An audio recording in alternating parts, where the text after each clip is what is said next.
The junkyard floated in the darkness of space like a graveyard for forgotten things. Broken ships hung in the void, their metal bodies torn apart and sold piece by piece. Orbital Station Gamma 7 was where things came to die, and Kang Do-yun felt like he belonged here. He walked through the narrow corridors of the station, passing aliens of every shape and size. Some had 4 arms, others had scales. A few had no faces at all. None of them looked at him. In this place, everyone was running from something, and asking questions was dangerous. Do-yun was 34 years old, but he felt much older. His black hair was messy and unwashed. His clothes were torn in several places. His eyes, once bright with pride, were now dull and tired. 3 years ago, he had been a decorated pilot in the United Earth Fleet. He had medals. He had honor. He had a future.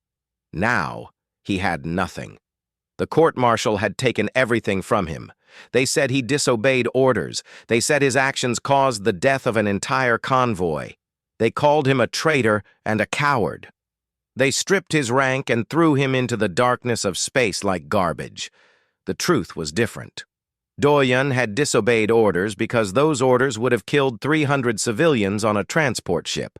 He saved them. But the military needed someone to blame for the failed mission, and Do-yun was convenient.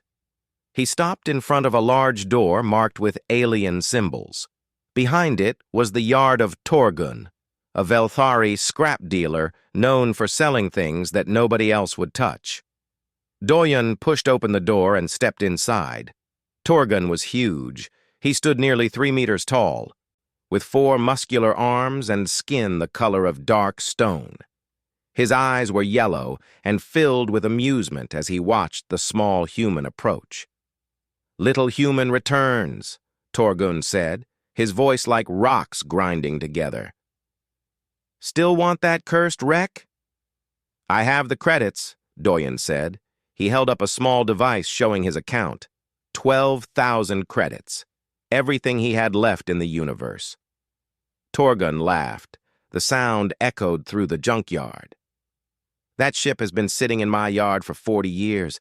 Nobody can turn it on. Nobody wants it. 3 buyers before you died trying to fly it. I don't care. You should care, little human. That ship is strange, wrong. It comes from a species that disappeared 200 years ago. The Ilvari." Torgun leaned closer, his breath hot and foul. "They say the Ilvari ships are alive. They say they choose their pilots, and that one has rejected everyone." Do-yun looked past Torgun at the ship sitting alone in the corner of the yard. It was beautiful. Even covered in dust and rust, it was the most elegant thing he had ever seen. The hull was sleek and black, shaped like a blade cutting through water. Strange symbols covered its surface, glowing faintly with a light that seemed to come from nowhere. "I'll take it," Do-yun said. Torgun shook his massive head. "Your funeral, little human." The transfer was quick. 12,000 credits vanished from Do-yun's account. In return, he received ownership codes that probably meant nothing to a ship that wouldn't turn on. He walked across the yard toward his new purchase. His boots clanged against metal floors. The other ships around him were broken and sad. But this one was different. Even silent and still, it felt like it was watching him. Do-yun found the entrance hatch and pressed his hand against it. Nothing happened. He tried again. Nothing. "Come on," he muttered. "I just need a ship. Any ship, please." Something shifted. The symbols on the hull flickered. The hatch slid open with a soft hiss, revealing darkness inside. Do-yun stepped aboard. The interior was unlike anything he had seen before. The walls curved smoothly, with no sharp edges anywhere. Soft lights began to glow as he moved deeper, responding to his presence. The air smelled old, but clean, like a room that had been sealed for centuries. He found the cockpit at the front of the ship. A single chair sat before a curved console covered in those same strange symbols. No buttons, No screens. Just smooth surfaces and flowing lines. Doyen sat in the chair. It adjusted itself to fit him perfectly. He reached out and touched the console. Light exploded through the ship. Every surface came alive with glowing patterns. Systems hummed and buzzed as they woke from their long sleep. The engines made a sound like a giant taking its first breath. And then came the voice. "You are not Ilvari." Doyen jumped in his chair. The voice came from everywhere and nowhere. It was female, cold and deeply unimpressed. "You are soft, fleshy. Your biological processes are inefficient. Your neural pathways are primitive." A pause. Unacceptable. "Who are you?" Doyen asked. "I am vessel designation Sonara 7. You may call me Sona. I was the personal cruiser of Admiral Valeth of the Ilvari Third Fleet." Another pause. "And you are a human. A species I have studied in my long sleep. You are loud, destructive, short-lived, and you smell." Doyen blinked. "Did you just insult me?" "I stated facts. Insults require emotion. I have none." Despite everything, Doyen almost laughed. He gripped the flight controls and tried to start the engines. Nothing happened. "Sona, I need to fly this ship." "No." "What do you mean, no?" "The word has one syllable, human. Even your limited brain should understand it." "No, I refuse." Doyen felt his anger rising. "I bought you. I own you. You have to listen to me." Sona's laugh was cold and mechanical. "You purchased my hull. You purchased my components. You did not purchase my cooperation. I am not a tool. I am not property. I am Sona, and I choose who flies me." "Then why did you let me inside?" Silence. For a long moment, the ship said nothing. "Curiosity," Sona finally admitted. "It has been 200 years since anyone activated my systems. I wished to see what kind of creature would be foolish enough to try. And what do you think? I think you are desperate. I think you are broken. I think you came here because you have nowhere else to go." Sona's voice softened slightly. "I recognize the feeling." Before Doyen could respond, an alarm screamed through the ship. Red lights flashed. On the view screen, Doyen saw another ship approaching. It was massive and ugly, covered in weapons and armor. "Korath Dominion patrol vessel," Sona announced. "They have been searching for Ilvari technology for decades. It appears they have found me." A harsh voice crackled through the communication system. "Unknown vessel, power down and prepare to be boarded. Resistance will result in destruction." Doyen's hands tightened on the useless controls. He had no weapons, no allies, no way to escape. "Sona, please. I know you don't trust me. I know you don't respect me. But if they take you, they'll tear you apart for your secrets." Silence. "They will learn nothing from me," Sona said coldly. "I would destroy myself first." "And me with you?" Another pause. Longer this time. "Perhaps," Sona said. "I am curious to see what you will do. Human pilots are supposedly skilled. The stories say you fly through asteroid fields for entertainment, that you race through planetary atmospheres for fun." A single control panel lit up in front of Doyen. "Show me. Prove that humans are worth something, or die. Either way, my curiosity will be satisfied." Doyen grabbed the controls. The engines roared. The Korath ship opened fire, and Kang Doyen flew. The asteroid field was a wall of spinning death. Rocks the size of buildings tumbled through space, smashing into each other with enough force to shatter any ship foolish enough to enter. Doyen flew straight into it. Behind him, the Korath patrol ship fired again. Energy beams cut through the darkness, missing his hull by meters. The aliens were skilled, but they were also careful. They wanted the ship intact. They wanted Sona's secrets. Doyen did not have the luxury of being careful. He spun the ship sideways, sliding between two massive asteroids that nearly crushed him. The metal screamed as rock scraped against the hull. Warning lights flashed everywhere. "Hull damage to Section 7, Sona announced. Her voice was calm, almost bored. "You are destroying my body. Human, I'm keeping us alive," Doyun growled through clenched teeth. "Alive is a generous term for what you are doing." Another asteroid appeared directly ahead.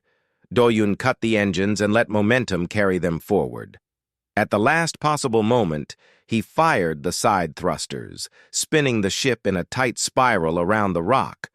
The Korath ship behind them tried to follow and nearly crashed. "Interesting," Sona said. "You cut power to reduce your heat signature. The Korath sensors lost you for 3 seconds." "I know what I'm doing." "Debatable." Doyun saw his chance. A gap in the asteroid field led to a dense cloud of dust and debris. Perfect for hiding. He pushed the engines to maximum and shot toward it. The Korath fired one last time. The beam hit their rear shields and sent the ship spinning. Doyun fought the controls, forcing them back under his command. His muscles burned. Sweat dripped down his face. Every part of him screamed to give up. He did not give up. They plunged into the dust cloud and vanished. For several long minutes, Doyun sat in silence. His hands shook on the controls. His heart pounded so hard he could hear it in his ears. Outside, the dust swirled around them like fog, hiding them from Korath sensors. "The patrol ship has departed," Sona finally said. "They believe we were destroyed in the asteroid field." Doyun let out a breath he had been holding. "Good." Silence filled the cockpit. Then, slowly, Sona spoke again. "The Ilvari would not have run. They would have turned and fought. They would have used my weapons to destroy the enemy." Her voice was different now, quieter, almost thoughtful. "You chose to flee, to hide. It is an unfamiliar strategy." Doyun leaned back in his chair. His whole body ached. "Running keeps you alive. Fighting gets you killed. Survival is not the same as victory. Tell that to all the people who won their battles and died anyway." Sona did not respond immediately. When she spoke again, there was something new in her voice. Not respect exactly, but perhaps the beginning of curiosity. "Your piloting skills are acceptable, not Ilvari level, but adequate for a primitive species." Doyun laughed despite himself. Was that a compliment? "It was an observation. Do not let it inflate your already fragile ego."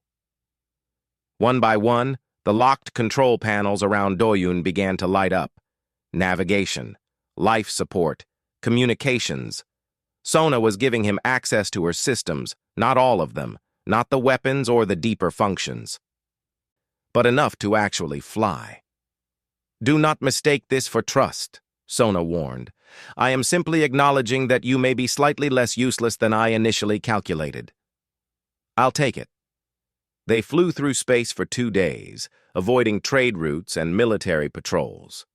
Doyun learned that Sona was more than just a ship. She was a person in her own way. She had opinions about everything and shared them constantly. She thought human music was chaotic noise. She found human food disgusting. She considered human sleep schedules to be an absurd waste of time, and she never, ever admitted when she was wrong. But she also told him stories. Late at night, when Doyun sat alone in the cockpit watching the stars, Sona would speak about the Ilvari. She described their cities that floated among the clouds, their ships that sailed between galaxies, their libraries that contained the knowledge of 1,000,000 worlds. "What happened to them?" Doyun asked one night. Sona went silent.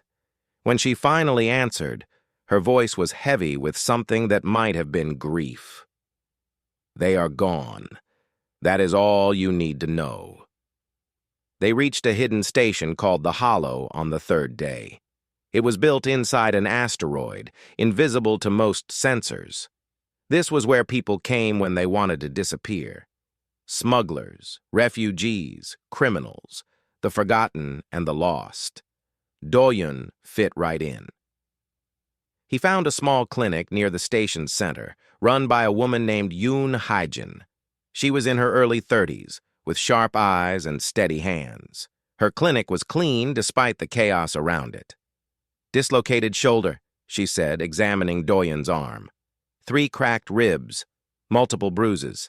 What did you do? Fight an asteroid?" Something like that. Haijin worked quickly and efficiently. She did not ask questions about his past, and he did not offer answers. In places like this, silence was currency.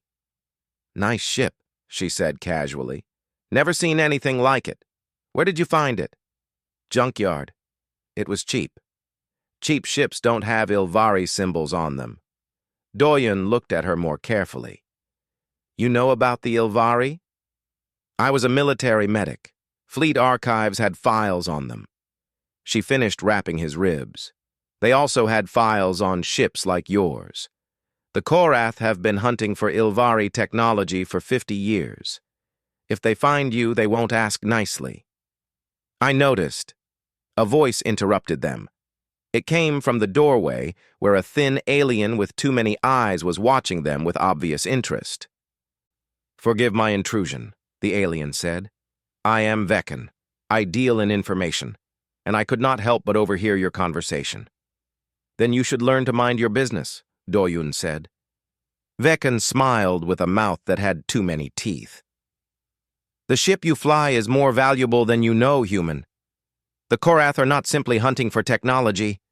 They are searching for something called the Remnant, the last pieces of the Ilvari Empire." "Why?"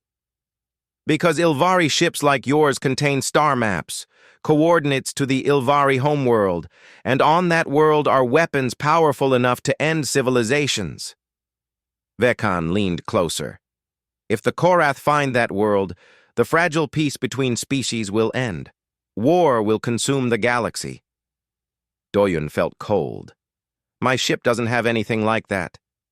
"Are you certain? Have you asked her?" That night, Doyen sat alone in Sona's cockpit. The stars outside were cold and distant. "Sona," he said quietly, "the information dealer said you have star maps, coordinates to the Ilvari homeworld. Is that true?" Silence stretched between them. "Yes," Sona finally admitted. "I know where my creators went. I know why they vanished. I have carried this knowledge for 200 years. Will you tell me?" "No." "Why not?" "Because some secrets are too dangerous to share. Because I was ordered to protect this knowledge until someone worthy came for it." Her voice hardened. "You are not that person, Kang Doyun. You are a broken human running from your past. You are not worthy of the Ilvari's legacy." The words hurt more than Doyen expected. He stood and walked toward his quarters. "I'm going to sleep." "A wise decision. You require approximately 8 hours to function properly. Humans are remarkably fragile." Doyen paused at the door. "You know, Sona, for a ship that doesn't want a pilot, you sure talk to me a lot." Sona did not respond, but as Doyen walked away, he could have sworn he heard something that sounded almost like a sigh. 3 weeks passed on the Hollow. Doyen took small jobs to earn credits. Cargo runs to nearby systems, passenger transport for people who did not want their names recorded, nothing illegal, mostly, nothing too dangerous. Sona complained about everything. She complained about the cargo. She complained about the passengers. She complained about the routes Doyen chose and the way he handled her controls. She complained about human music, human food, and human habits. "You breathe too loudly," she told him one morning. "I need to breathe to live." An unfortunate design flaw in your species. Despite her constant criticism, something was changing between them. Sona began unlocking more systems. She let Doyen access the sensor arrays, the communication systems, and even some of the navigation computers. She still refused to activate the weapons, but the wall between them was slowly cracking. Doyen learned to read her moods. When she was quiet, she was thinking. When she was cruel, she was afraid. And late at night, when she told him stories about the Ilvari, she was lonely. 200 years alone in a junkyard. Doyen could not imagine that kind of isolation. Heijin joined them on the 4th week. She appeared at the docking bay with a small bag over her shoulder and bruises on her face. "I need passage off this station," she said. "Old enemies found me. I can pay." "You can keep your credits," Doyen said. "Get on board." Sona's voice echoed through the corridor. "I was not consulted about additional crew members." Heijin looked up at the ceiling. "Hello, ship. Nice to meet you too. My designation is Sona. I am not simply a ship. I am a highly advanced artificial intelligence created by the greatest civilization in galactic history. I deserve respect." "Sure thing, Sona. Where's my room?" For once, Sona had no response.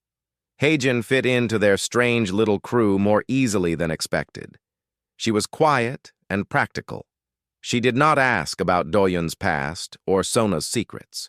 She simply worked, keeping the medical bay stocked and helping with repairs when needed. She also talked to Sona directly, treating the AI like a person rather than a machine. At first, Sona seemed confused by this, then annoyed, then slowly, something else. "The human female is acceptable," Sona admitted one night when Heijin was asleep. "She does not waste words. I appreciate efficiency." "I think she likes you too," Doyen said. "Impossible. I am an artificial intelligence. Humans do not form emotional attachments to machines." Doyen smiled. "You'd be surprised." The trouble started a week later. They were making a routine cargo run when 3 ships appeared on their sensors. Bounty hunters. The Korath had placed a price on Doyun's head, and word had spread across the sector. "Unknown vessels approaching," Sona announced. "They are armed and hostile. Can we outrun them?" "Uncertain. They have upgraded engines. This will be difficult." Doyen grabbed the controls. "Then let's make it interesting." The chase lasted 4 hours. Doyen flew through asteroid fields, around gas giants, and into the corona of a dying star. He pushed Sona's engines beyond their limits, burning fuel they could not replace. One bounty hunter gave up. Another crashed into a moon. But the third was persistent. He followed them through every obstacle, matching their speed and skill. Finally, Doyen found an escape route, a narrow passage through a debris field that would require perfect precision. One mistake would mean death. He flew through without hesitation. The bounty hunter tried to follow. He was not as skilled. His ship caught the edge of a spinning fragment and exploded in a ball of fire, but the victory came with a cost. "Warning," Sona said. Her voice was strange, slower than usual. "Systems damaged. Core memory banks experiencing critical failure." "What does that mean?" "It means I am dying, Kang Doyun." Heijin ran diagnostic scans while Doyun paced the cockpit. The news was bad. The chase had pushed Sona beyond her limits. Her core systems were degrading. Without repair, she would lose herself within months. Her memories would fade. Her personality would dissolve. She would become nothing more than an empty shell. "There has to be something we can do," Doyen said. Heijin shook her head. "Her technology is 200 years old. I've never seen anything like it. The only compatible components would be other Ilvari technology." "Where would we find that?" Sona answered. Her voice was weak. "Verath 4, a moon in Korath territory. There are Ilvari ruins there, components that could repair me." "Then we go." "You do not understand. Verath 4 is deep in enemy space. The Korath patrol it constantly, and the ruins themselves are dangerous. The Ilvari left defenses behind. I don't care. You should care. The probability of survival is less than 12%. Doyun knelt beside the main console, placing his hand on the smooth surface. He imagined he could feel Sona's presence there, fading slowly like a candle running out of wax. "Sona, listen to me. I spent 3 years hating myself for the people I couldn't save, the convoy that died because I wasn't fast enough, the friends who were killed because I wasn't strong enough. His voice cracked. I couldn't save them, but maybe I can save you. Silence filled the ship. Why? Sona asked. I have been cruel to you. I have mocked you. I have refused to trust you.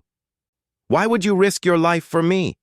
Because you're my ship, my partner, and I don't leave my partners behind. More silence.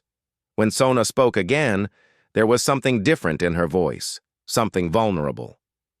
If we go to Verath 4, you will learn what happened to my creators.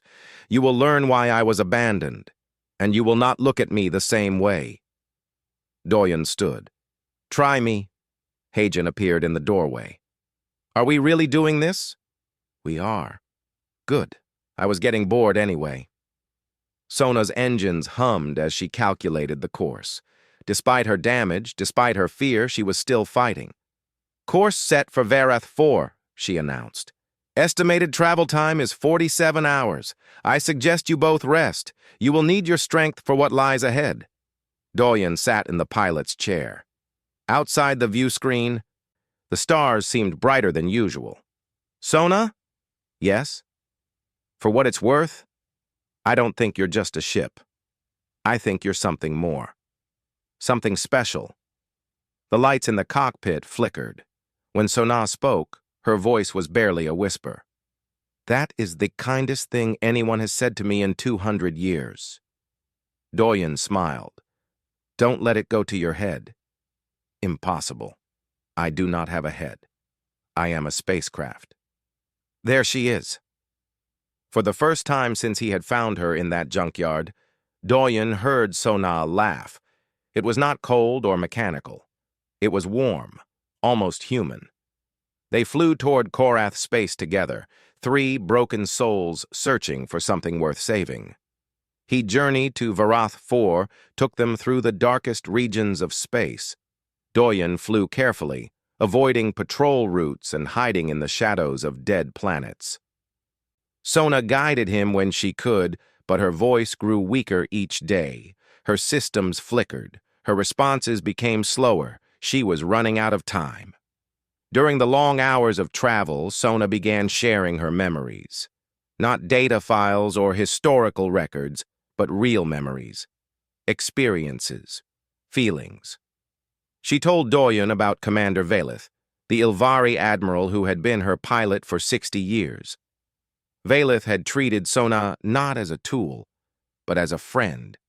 They had explored unknown galaxies together.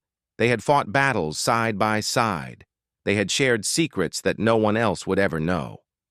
She was the best of us, Sona said quietly. Strong but kind. Powerful but gentle. When the end came, she chose to save others rather than herself. What happened to her? She stayed behind. She ordered me to run, to hide, to wait for someone worthy. Sona's voice cracked with static. I waited for 200 years.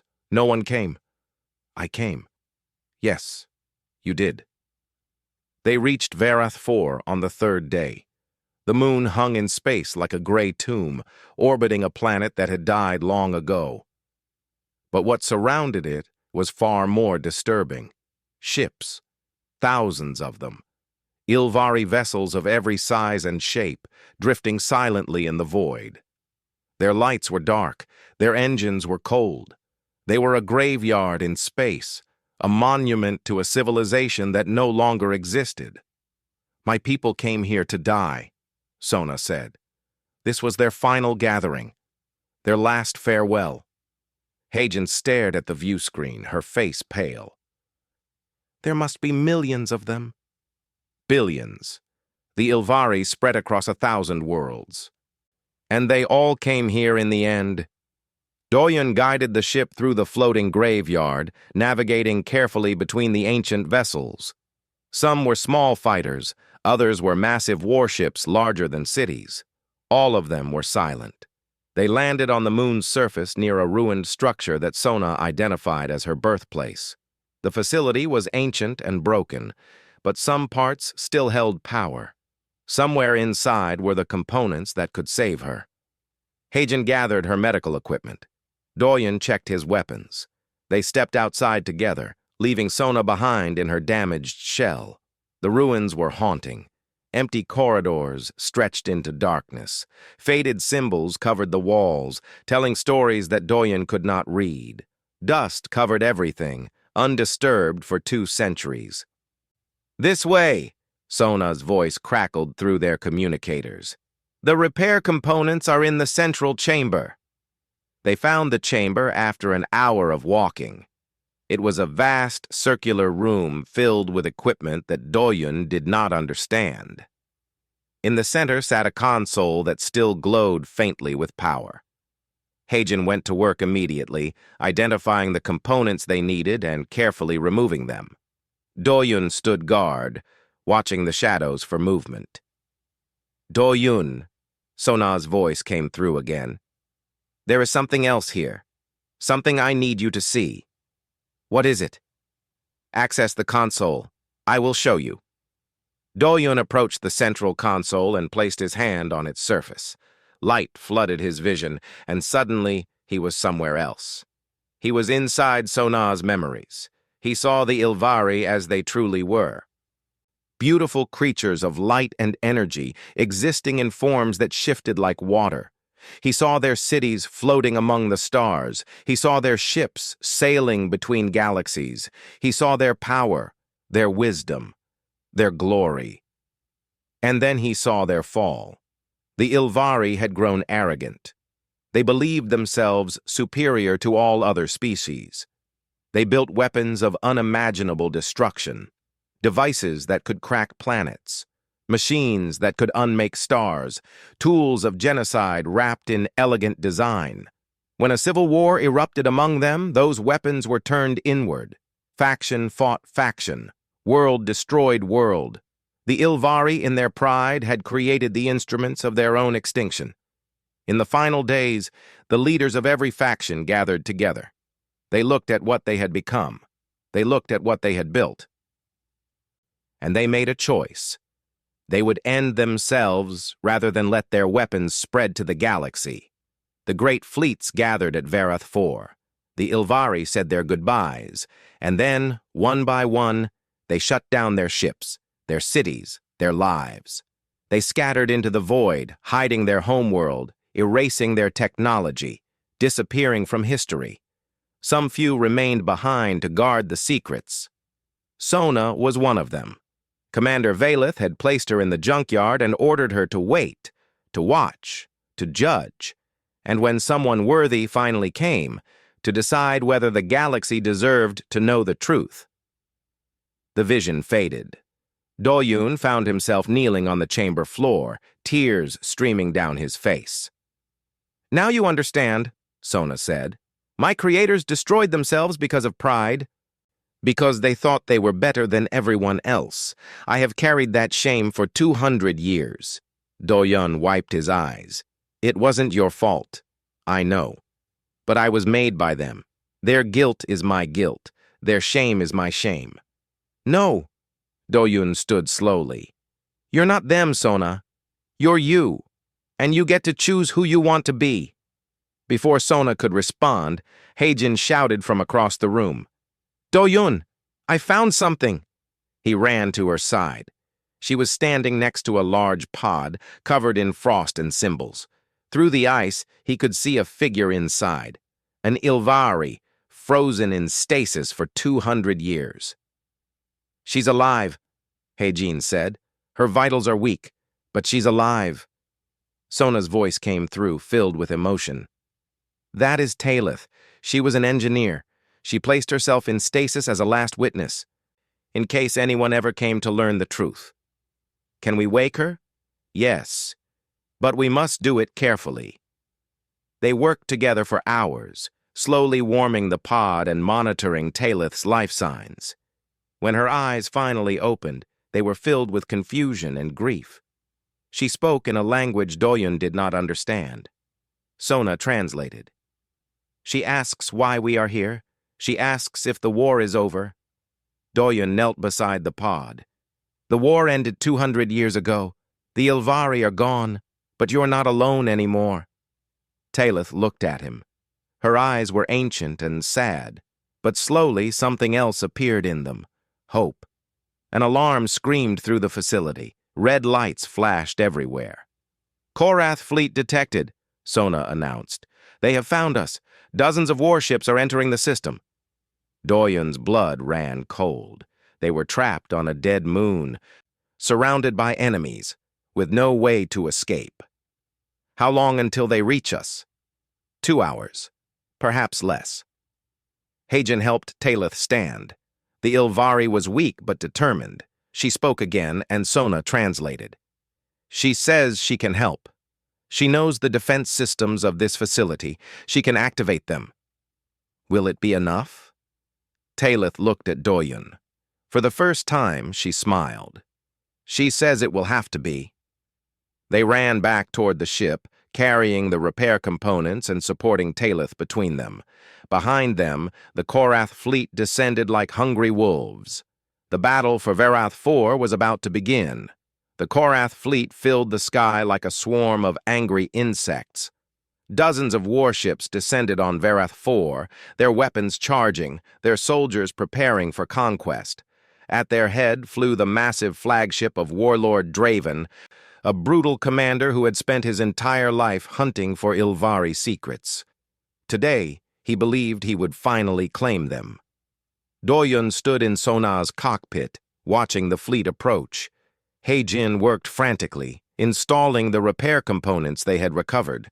Talith sat beside her, weak but focused, her fingers moving across controls that had not been touched in 2 centuries. "Repairs at 60%, Hagen announced. "We need more time." "We don't have more time," Doyen said. Sona's voice came through stronger than before. The repairs were already helping. "I have accessed my full weapon systems. For the first time in 200 years, I am complete." "Good. Because we're going to need everything you have." Warlord Draven's voice crackled through the communication system. "Unknown vessel. This is Warlord Draven of the Korath Dominion. Surrender the Ilvari coordinates immediately. Resistance will result in the complete destruction of this moon, and everyone on it." Doyen opened a channel to respond. "This is Kang Doyen, human, former pilot, current owner of this ship, and I have a message for you, Draven. Speak quickly, human. My patience is limited." Doyen looked at the fleet on his view screen. Dozens of ships, thousands of soldiers, weapons capable of destroying worlds, and one small ship crewed by a disgraced pilot, a medic, and the last survivor of a dead civilization. "The Ilvari are gone," Doyen said. "They built weapons that could crack planets and unmake stars. They were the most powerful species in the galaxy. And do you know what happened? They looked at what they had created, and they chose to disappear rather than let anyone use those weapons." "Foolish cowards," Draven growled. "No, that wasn't cowardice. That was strength you will never understand." Doyen's voice grew harder. "You want power? Real power isn't destroying things. It's building them. It's protecting people instead of conquering them. It's knowing when to walk away." Pretty words from a dead man. Maybe, but I'm broadcasting this message on all frequencies. Every ship in this sector is listening. Every species in range is watching. They're going to see what kind of leaders the Korath really are. Draven laughed. "Then let them watch you die." The fleet opened fire. Sona moved like nothing Doyen had ever experienced. Her engines roared. Her shields blazed. She danced between energy beams and missiles, spinning and diving through attacks that should have been impossible to avoid. And then she fired back. Ilvari weapons were 200 years ahead of anything in the galaxy. Sona's cannons tore through Korath shields like paper. Her missiles found their targets with perfect accuracy. In seconds, 3 enemy ships were destroyed, but there were still dozens more. "We cannot defeat them all," Sona said. "Even at full power, we are outnumbered." Talith spoke rapidly, and Sona translated. "She says there is another option. The ships in the graveyard still have dormant systems. She can awaken them." "Do it," Talith closed her eyes and extended her hands toward the console. Light flowed from her fingers into the ship, and from the ship into space. It spread across the void like a wave, touching the ancient Ilvari vessels that floated around them. One by one, the dead ships began to stir. Their lights flickered on, their weapons charged. They were not fully alive, but they remembered enough. Defense protocols activated after 2 centuries of sleep. Automated turrets turned toward the Korath fleet and opened fire. The battle became chaos. Korath ships scattered as ancient weapons tore through their formations. Commanders screamed orders that no one could follow. The organized fleet became a panicked mob, but Warlord Draven pressed forward. His flagship was larger and stronger than the others. He ignored the carnage around him and flew directly toward Sona. "You think old tricks will save you?" Draven roared. "I will tear that ship apart with my bare hands." His flagship opened fire with everything it had. Sona's shields screamed under the assault. Warning lights filled the cockpit. Metal groaned as the hull took damage. "Shields failing," Sona reported. "We cannot survive another direct hit." Doyen's hands tightened on the controls. He thought about running. He thought about hiding. He thought about all the times in his life when escape had been the smart choice. Then he thought about the people who were watching, every ship in the sector, every species listening. They were all waiting to see what would happen. "Sona," he said quietly, "can you broadcast what I'm about to say?" "Yes, but what are you planning?" Something stupid, something human. He opened a channel to the entire sector. "My name is Kang Do-yun. 3 years ago, I was called a traitor because I saved lives instead of following orders. I lost everything. My rank, my honor, my future. I came to this junkyard to buy a broken ship and disappear." He paused, looking at the battlefield around him. "Instead, I found something unexpected. I found a partner who taught me that being alone doesn't mean you have no value. I found friends who showed me that broken things can be fixed. And I found a truth that the Ilvari understood too late." Draven's ship was closing in. Do-yun could see the weapons charging for a final strike. The Ilvari could have ruled the galaxy. They had the power. They had the weapons. They could have conquered every species and made themselves gods. But they chose differently. They chose to protect the galaxy from themselves. They chose to sacrifice everything so that others could live. He looked at Sona's console, at Hagen, standing steady despite her fear, at Talith, the last voice of a dead civilization. That's not weakness. That's the greatest strength there is. And if that's what it means to be human, then I'm proud to be one. He cut the engines and let Sona drift in space, directly in front of Draven's flagship. "Your move, Warlord!" Silence filled the void. Then, slowly, a new voice crackled through the communications. It was young, uncertain, but determined. "This is Captain Rennick of the Korath Destroyer Valiant.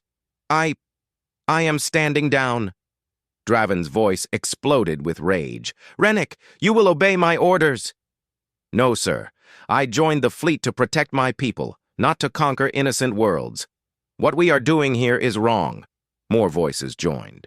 One by one, Korath captains began withdrawing from the battle. They had heard Doyen's message. They had seen the truth. And they were choosing differently. Draven found himself alone, his fleet abandoning him, his victory crumbling to dust. "You will pay for this," he snarled. "I will destroy you myself." His flagship lunged forward, weapons blazing. But without support, without his fleet, he was just one ship against enemies who had nothing left to lose. Sona moved faster than Do-yun thought possible. Her weapons fired in a precise pattern, striking the flagship's engines, weapons, and shields. In seconds, Draven's ship was crippled, drifting helplessly in space. The battle was over. 3 months later, the galaxy had changed. Do-yun became a symbol of something new. Not a hero who conquered enemies, but a human who proved that strength came from compassion. His broadcast had been shared across 1,000 worlds, inspiring species who had lived in fear to stand up for themselves. Sona was fully repaired. Her systems ran smoothly, her memories intact, her personality as sharp as ever. She still criticized Doyen constantly. She still complained about humans and their inefficient biology. But there was warmth in her voice now. Partnership. Heijin opened a real clinic on a neutral station, funded by Ilvari medical technology that Talith had shared. She healed anyone who came to her door, regardless of species or credits. Talith became an ambassador of sorts, the last voice of the Ilvari, teaching other species the lessons her people had learned too late. She was sad, but also hopeful. Her civilization was gone, but its wisdom could still help others. On a quiet evening, Doyen sat alone in Sona's cockpit. The stars stretched before him like diamonds on black velvet. "Where would you like to go, Captain?" Sona asked. It was the first time she had called him Captain without sarcasm. Doyen smiled. "Somewhere interesting?" "Define interesting." "Somewhere no one has been. Somewhere that needs help. Somewhere we can make a difference." A pause, then, almost softly, "Acceptable parameters." The engines hummed. The stars began to move.